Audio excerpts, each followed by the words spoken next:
Hi, this is Ron Cipcic. In this particular segment, we'll be looking at the subject of money and banking and explaining why the terms money and banking are put together. To begin this analysis, we need to start with a definition of money. We need to know what money is. First of all, it's important to remember that money is an asset. An asset is something of value that is held by someone at a point in time. It's also important to note that money facilitates trade, that the primary purpose for holding money is to engage in trade. Now, trade can occur without money. That is called barter, but we'll learn if we study money carefully that money facilitates trade because it avoids some of the inefficiencies and costs that are associated with barter. Good money, and there have been good monies in our history and bad monies in our history. A good form of money will serve as a medium of exchange. In other words, it'll be easy to use, easy to carry, that sort of thing. Good money will also serve as a store of value. It will hold its value over time. So someone who wants to hold their value in the form of money should expect that money will hold its value over time. Good money will be a good unit of account. In other words, it'll be easy to measure, easy to divide, and that sort of thing. And lastly, money should be a good standard of deferred payment. In other words, it should be the type of asset that contracts can be written in. In other words, it would be relatively easy to write a contract in a particular type of money. And good money will facilitate people entering into contracts, long-term arrangements. Okay, so let's go ahead and talk about with greater clarity what is money. As I said earlier, I'll just say something about this note here, that money facilitates trade. Can trade occur without money? Yes, it can, but barter, which is trade without money, tends to be relatively inefficient and costly. If you study this more deeply, you'll see that for barter to really be effective, there has to be what is called a coincidence of need. The trader A needs to be able to get from trader B exactly what trader A needs, and trader B needs to be able to get from A exactly what trader B needs. And so sometimes it can be very difficult for traders to match up in a world where there's barter. I mean, I may be selling oranges and you might be selling chickens, but and I may be very happy to sell you oranges, and you may want my oranges, but the problem is I don't want your chicken. I want beef. And so in that situation, I have oranges, you want my oranges, but we can't trade because you are offering me chicken and I don't want chicken. So if we were able to work with money in that situation, I could simply pay you with money and then I would sell you my oranges, get money, and then I could turn around and go find somebody who would sell me whatever I want to buy with that, say beef. Say that I don't want to buy chicken, I want to buy beef. I could find somebody to sell me beef and again exchange money for that beef rather than feeling like I have to find a beef seller who will trade for oranges. So barter is very inefficient, and you see people barter, but a lot of times barter is for reasons other than efficiency. In other words, sometimes people barter, particularly in modern monetary systems, they barter because they're trying to avoid taxes. Say that a lawyer and a doctor, they attend the same country club. They play golf at the same country club, and the lawyer is willing to barter the doctor some legal services in exchange for some sort of treatment. Okay, well, bartering legal services for medical services, there's nothing against that. There's no rule against that, except a lot of times professionals do that to avoid keeping the services off their books, and therefore they don't have to pay taxes on those services. So some barter is basically designed to avoid taxes, but it's very difficult to make the argument that barter is actually a more efficient way to trade. All right, let's go ahead and go down here a little bit lower, and let's take a look at what is money today in the United States. And so, looks like I've got this kind of kind of crammed together. So let me just, this area right here I'm separating from the text up above. So what we've produced here is something called an asset continuum. And an asset continuum would be a list of assets. So what I'm going to do is I'm going to list some assets left to right here. Remember what an asset is. An asset is something of value that someone is holding. Now they may own it, they may own the asset, or they may be borrowing it in essence. But the holder of an asset has something of value in their possession. Now we're going to define these assets on the basis of something called liquidity. On the left, we'll be talking about the assets that are most liquid. On the right, we'll be talking about assets that are least liquid. You go, well, what do you mean by liquidity? Well, liquidity has to do with how easy it is to convert the asset to another asset. The most liquid of all assets is currency. And currency would be paper money and perhaps coins issued by a government. Okay? Oftentimes currency is also known as fiat money. It's fiat money because the word fiat means by decree. In other words, in medieval times, the king would make a decree, and it was said that that was true by fiat. The king decided it was true. The king decided it was, let's say, the law. Well, if a government says that a certain thing is money, it has created money by fiat. Okay, currency is fiat money. In the United States, we call currency Federal Reserve notes. So if you actually look at one of those green pieces of paper that you carry around in your wallet or in your purse, if you read the header on it, it says a Federal Reserve note. And so that's the title or term for our currency. And I will be explaining Federal Reserve notes later. I'll be talking about that later in our lessons on money and banking. So currency would be paper bills and coins. We'll just clump those in. Now, the next most liquid asset that a person could hold would be something called a transaction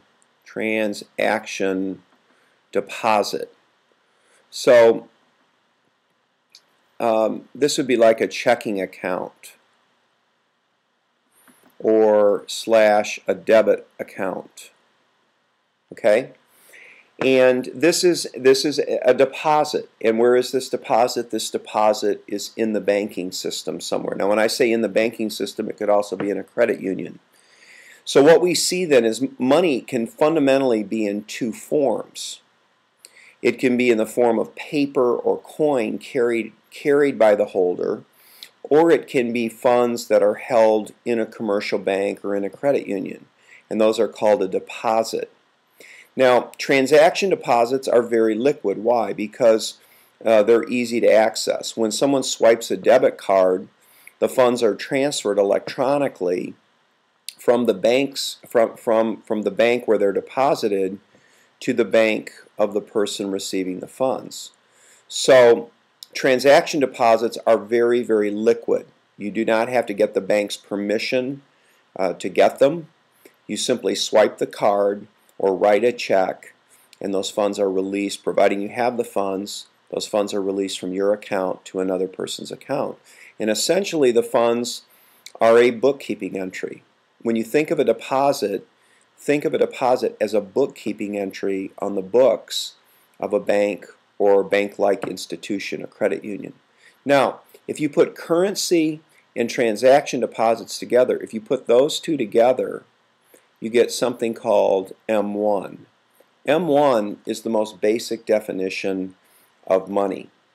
Now, at the time of this video, currency is roughly 50% of M1.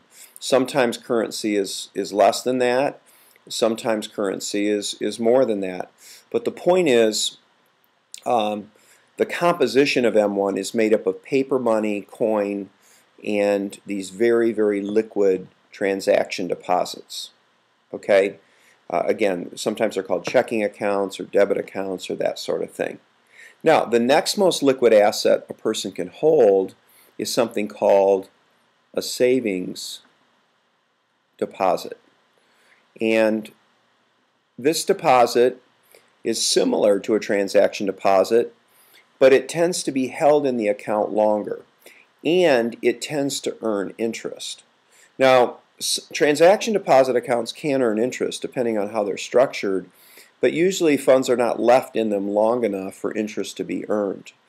Whereas savings deposits, for instance, a good example of this would be a CD.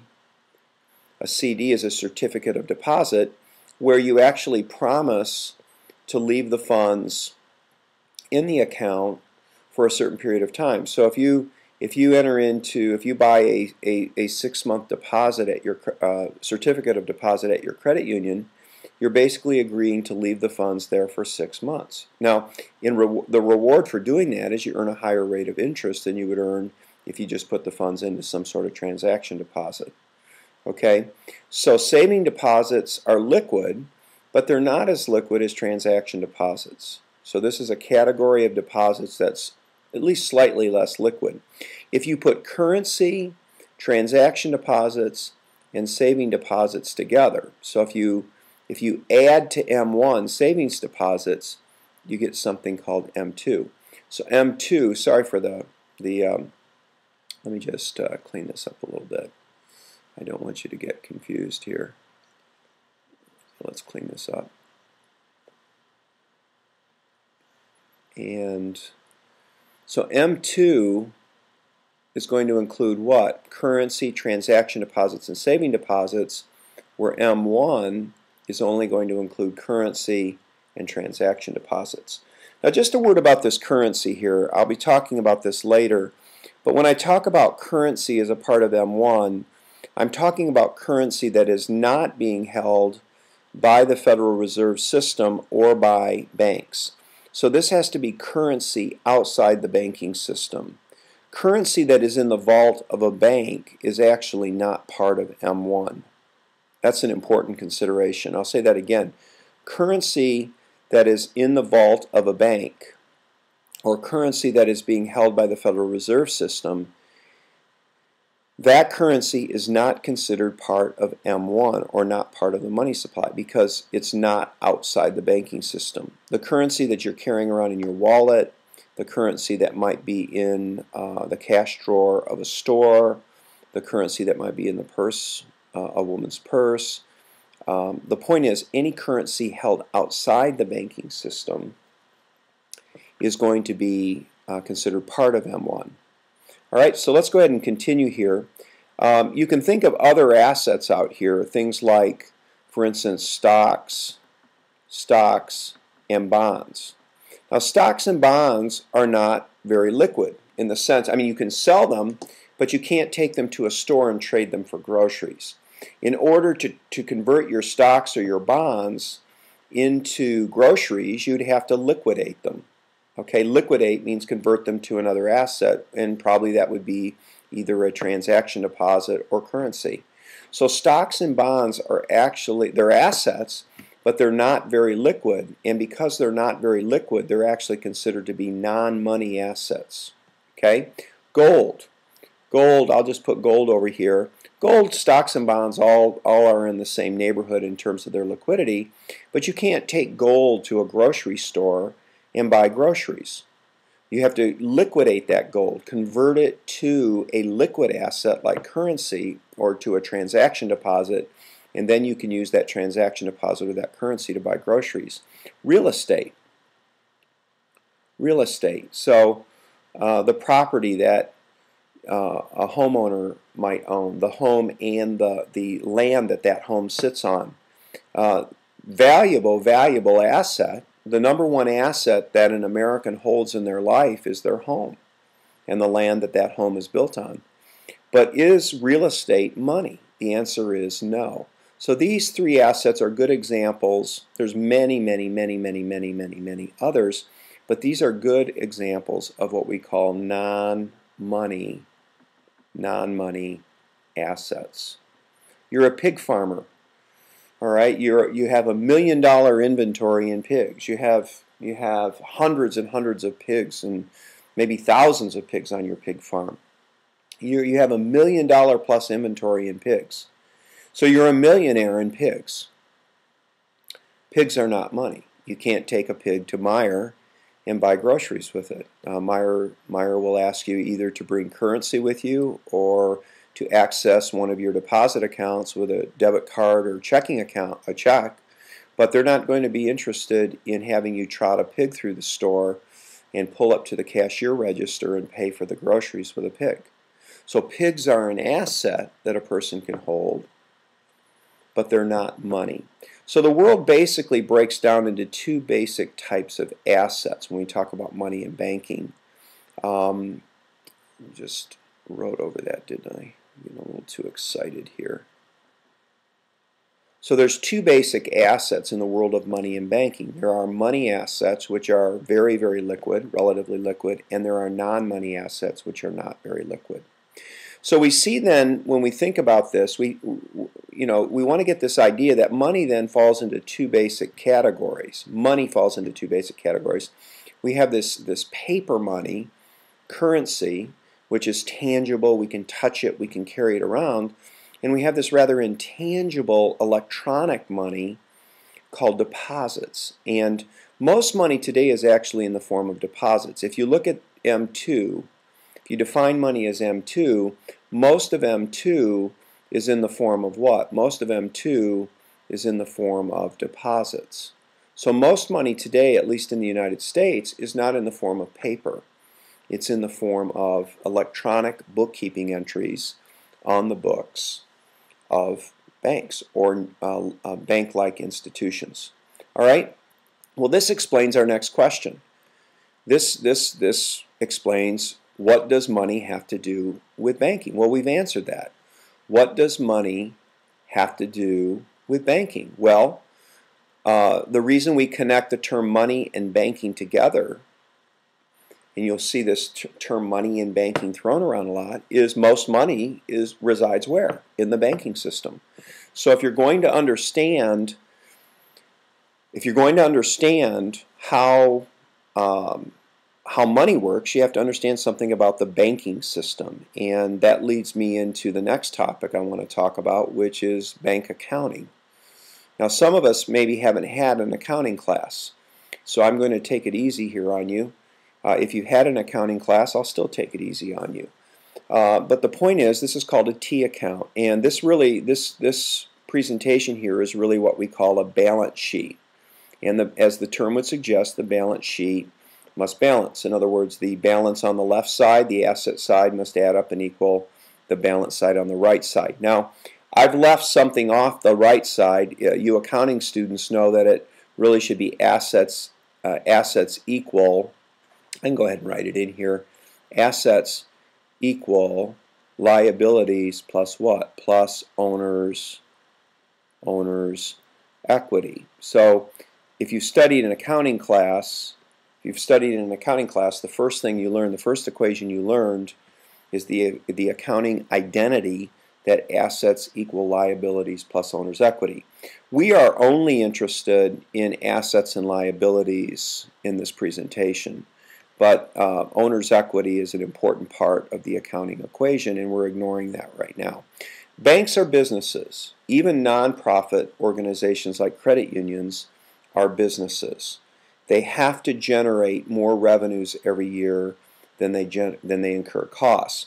The way a bank makes a profit, the way a nonprofit credit union stays in business and earns a profit, because even nonprofits earn profits, the way a bank stays in business is by taking deposits, paying some interest on those deposits, turning around with those deposits and loaning out those funds and earning a higher interest rate on loans versus what is paid out on deposits. That's the game. So banks stay in business, and most banks are privately owned. They have shareholders or they have private owners, and they have to generate a profit every year or people aren't going to engage in banking. So how does a bank stay in business? It takes deposits, may pay some interest on those deposits, but it pays relatively little interest on deposits, turns around, loans out a significant amount of what is deposited, and then earns a higher interest rate on those loans.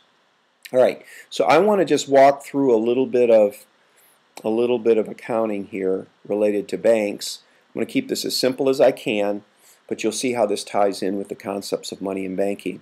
Say that somebody deposits $1,000 into Bank A. That deposit, from the standpoint of the bank, now this is the bank we're looking at, from the standpoint of the bank, this deposit is a liability. Say that Smith is the depositor. So Smith is a customer at Bank A. Smith maybe has his check deposited, not his check, but his I'm getting old-fashioned here. I'm dating myself. Back in the day, we were actually paid with paper checks. But Smith has his income deposited into Bank A, let's say every week or 2 weeks, whatever the rate is. So this deposit comes into Bank A. Immediately, Bank A records on the asset side an equal amount of what are called reserves. So from the bank's perspective, deposits are a liability and reserves are an asset. And reserves are really very, very, very liquid funds. Okay, liquid funds. And it's an asset, even though Bank A does not own those reserves. In essence, those reserves were created by this deposit over here. Bank A is in a position to use these reserves to make a loan. So when somebody deposits funds into a depository institution like a bank or credit union, deposits increase and reserves increase, and notice the balance sheet continues to balance. Now, of course, it works in reverse. If somebody withdraws funds from a bank, so say that Smith comes in and withdraws $100 from an ATM machine, gets $100 in cash, or say that Smith swipes his debit card and buys some gas, his deposit will go down and the bank's reserves will go down. Now, every day, folks are depositing funds into Bank A and withdrawing funds. Every day, reserves are going up and down depending on these deposits and withdrawals. So this is just the natural flow of banking. All right, so let's go ahead and we'll draw a dotted line across here. Notice that that's not two transactions. That's one transaction. In accounting, we learn that every transaction affects the balance sheet at least two ways. This is the double entry. It's called a double entry system. So this particular transaction increased liabilities and increased assets. Now, say that a woman named Jones comes in and she borrows $800. She's also a customer at Bank A. Usually banks are not going to loan to you unless you're a customer of the bank. And so Jones comes in and she wants to borrow $800. And Bank A is happy to loan Jones this money because first of all, she's a good credit risk, and they're very happy to have her borrow $800 and pay interest on it for a period of time because that's how they make a profit. So what happens here, I'm going to show you kind of an interesting step. This is called step B. When Bank A makes a loan to Jones, she's going to now owe the bank $800. So this is an $800 loan that she's taking out. And so that's going to increase the bank's loan portfolio. Loans from the standpoint of a bank, a loan is an asset. It's an asset. Well, let me, I don't know why I put that. Let me just get rid of that right now. Well, I know why I did that, but I'm not going to complicate this yet. So let me just get rid of that. So Jones is going to be on Bank A's books owing Bank A $800. And that's called a promissory note.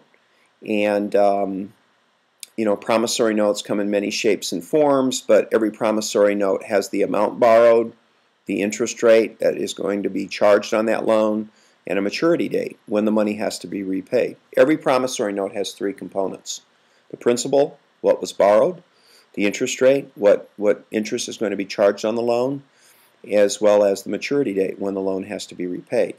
Now, what's the effect of this loan? This loan reduces Bank A's assets by $800 as well. Why? Because now Bank A doesn't have as much in the way of reserves. So this is transaction B. Notice again the transaction has two effects on the books.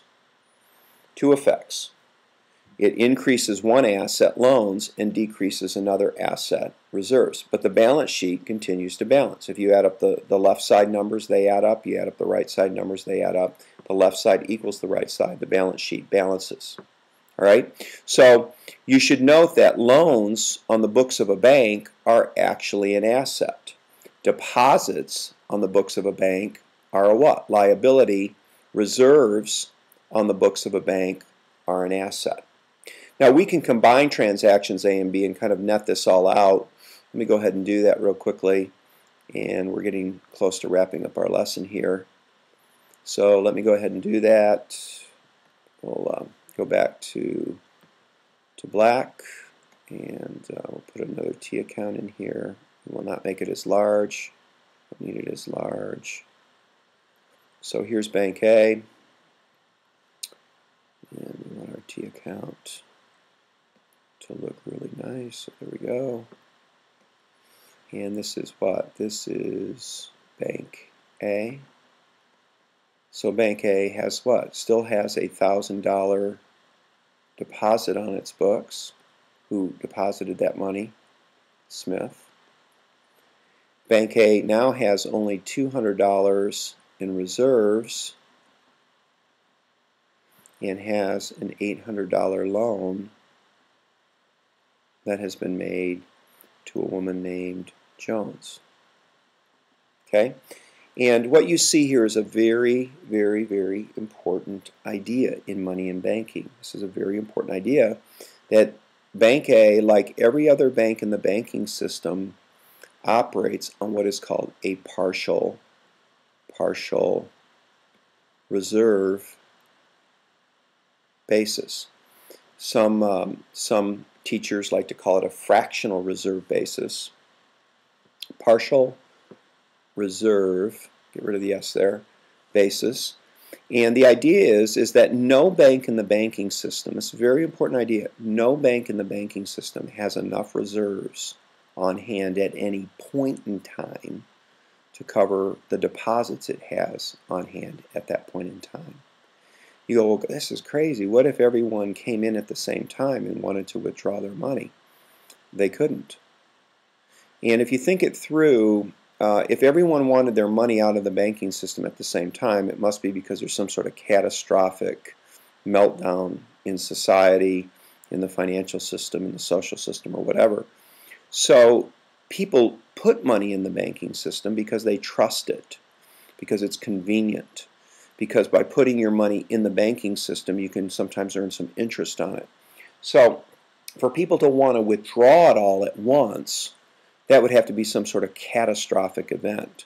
So during normal times, the banking system can comfortably operate on just a fraction of its deposits held in reserves. And this is called a partial or fractional reserve system.